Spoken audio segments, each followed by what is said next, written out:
네, 오늘 저희가 살펴볼 소식은요. 요즘 길거리 보면요. 젊은 분들 진짜 와, 키도 크고 다리도 길쭉길쭉하다 이런 생각 혹시 안 해보셨어요? 실제로 우리 한국 사람들 체형이 예전이랑 비교해서 얼마나 달라졌을까, 어떻게 달라졌을까 궁금해지는데요. 네, 그렇죠. 저희가 오늘 볼 자료들이 딱 그 얘기를 해줍니다. 조선시대 유골 분석 자료부터 해서 또 가장 최신 인체 치수 데이터까지 이걸로 한국인 체형 변화, 그 역사를 한번 쭉 훑어보겠습니다. 네, 아주 흥미로운 주제입니다. 보내주신 자료들 보니까요, 조선시대부터 진짜 오늘날까지 한국인 신체 조건이 어떻게 변했는지 그게 수치로 딱 나오더라고요.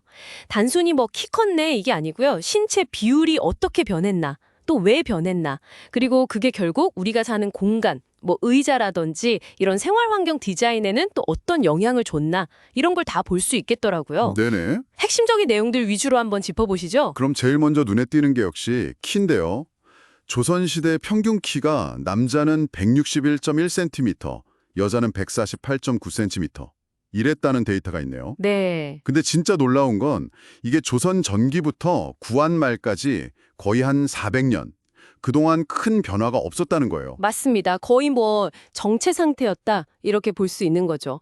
그런데 이게 1960년대 산업화 이걸 기점으로 확 달라집니다. 아, 60년대요? 네, 가장 최근 통계 2024년 기준으로 보면 한국 남성 평균 키가 175.5cm, 여성은 163.2cm 이렇게 나와요. 와, 그러니까 불과 한 반세기 조금 넘는 기간 동안에 거의 15cm 가까이 커진 거죠. 15cm요. 와, 네, 정말 엄청난 변화죠.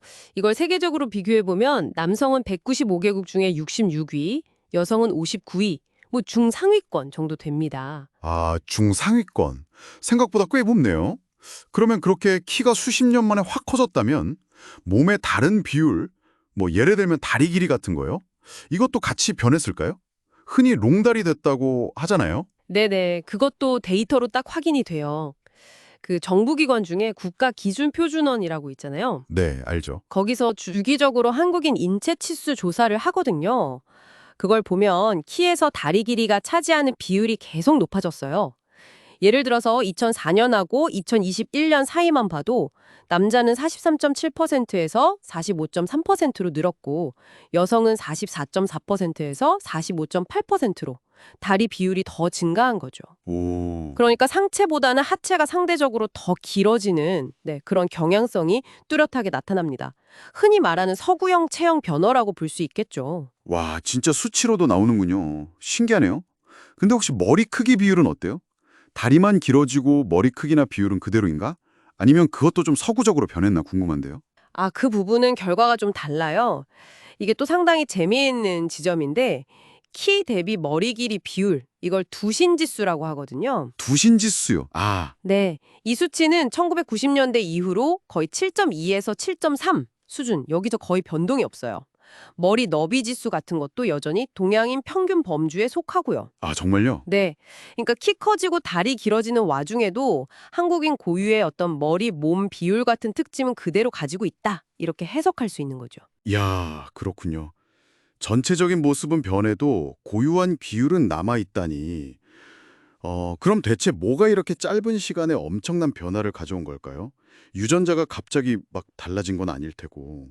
그렇죠. 유전적 요인이 치에 미치는 영향은 한 32% 정도로 보거든요. 32%요? 생각보다. 네, 나머지는 결국 환경 요인, 특히 영양 상태하고 생활 습관 영향이 결정적이라고 분석됩니다.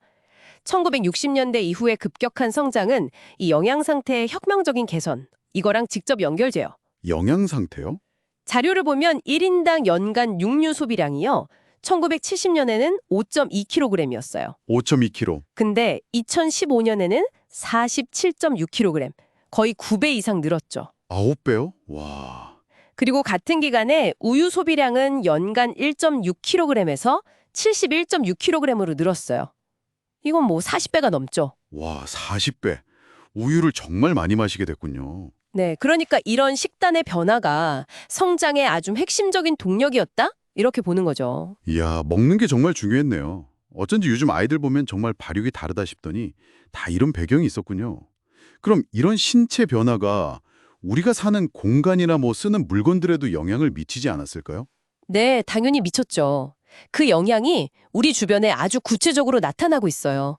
예를 들면 영화관 좌석폭 있잖아요. 예전에는 평균 한 48cm 정도였는데 요즘엔 55cm까지도 넓어졌고요. 아, 맞아요. 좀 넓어진 것 같아요. 그리고 지하철 객실 좌석폭도 1974년 개통 때는 43.5cm였는데 2017년 신형 전동차는 48cm로 넓어졌어요. 지하철도요? 네, 버스 내부 높이도 70년대는 185cm 정도면 됐는데 지금은 2.1m 이상 확보하도록 기준이 바뀌었고요.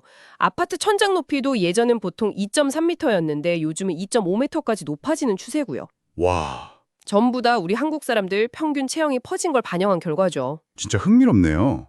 정리를 좀 해보면 한국인은 지난 수십 년간 정말 눈에 띄게 키가 커지고 다리 비율도 길어졌다.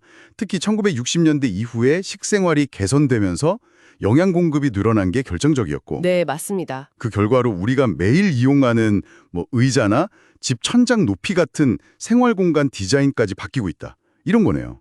와, 참 많은 걸 생각하게 하네요. 맞습니다. 이 평균 신장이나 체형 변화는 단순히 겉모습만 바뀐 게 아니에요.